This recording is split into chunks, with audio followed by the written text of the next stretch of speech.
Le second livre de Samuel, chapitre 6.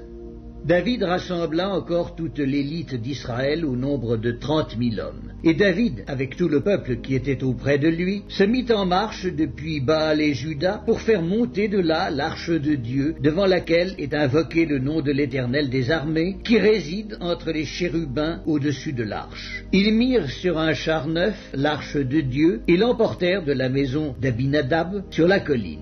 Uzza et Achjo, fils d'Abinadab, conduisaient le char neuf. Ils l'emportèrent donc de la maison d'Abinadab sur la colline. Uzza marchait à côté de l'arche de Dieu, et Achjo allait devant l'arche. David et toute la maison d'Israël jouaient devant l'Éternel de toutes sortes d'instruments de bois de cyprès, des harpes, des luttes, des tambourins, des sistres et des cymbales. Lorsqu'ils furent arrivés à l'aire de Nacon, Uzza étendit la main vers l'arche de Dieu et la saisit parce que les bœufs la faisaient pencher. La colère de l'Éternel s'enflamma contre Uzza et Dieu le frappa sur place à cause de sa faute. Uzza mourut là, près de l'arche de Dieu. David fut irrité de ce que l'Éternel avait frappé Uzza d'un tel châtiment. Et ce lieu a été appelé jusqu'à ce jour Péretz Uzza.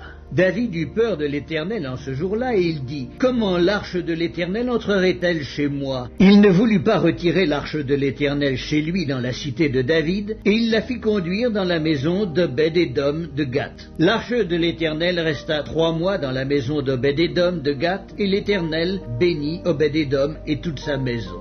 On vint dire au roi David, « L'Éternel a béni la maison d'Obed-Édom et tout ce qui est à lui, à cause de l'arche de Dieu. » Et David se mit en route, et il fit monter l'arche de Dieu depuis la maison d'Obed-Édom jusqu'à la cité de David, au milieu des réjouissances. Quand ceux qui portaient l'arche de l'Éternel eurent fait 6 pas, on sacrifia un bœuf et un veau gras. David dansait de toute sa force devant l'Éternel, et il était ceint d'un éphod de lin. David et toute la maison d'Israël firent monter l'arche de l'Éternel avec des cris de joie et au son des trompettes. Comme l'arche de l'Éternel entrait dans la cité de David, Michal, fille de Saül, regardait par la fenêtre, et voyant le roi David sauter et danser devant l'Éternel, elle le méprisa dans son cœur. Après qu'on eut amené l'arche de l'Éternel, on la mit à sa place au milieu de la tente que David avait dressée pour elle. Et David offrit devant l'Éternel des holocaustes et des sacrifices d'action de grâce. Quand David eut achevé d'offrir les holocaustes et les sacrifices d'action de grâce, il bénit le peuple au nom de l'Éternel des armées. Puis il distribua à tout le peuple, à toute la multitude d'Israël, hommes et femmes, à chacun un pain, une portion de viande et un gâteau de raisin. Et tout le peuple s'en alla, chacun dans sa maison.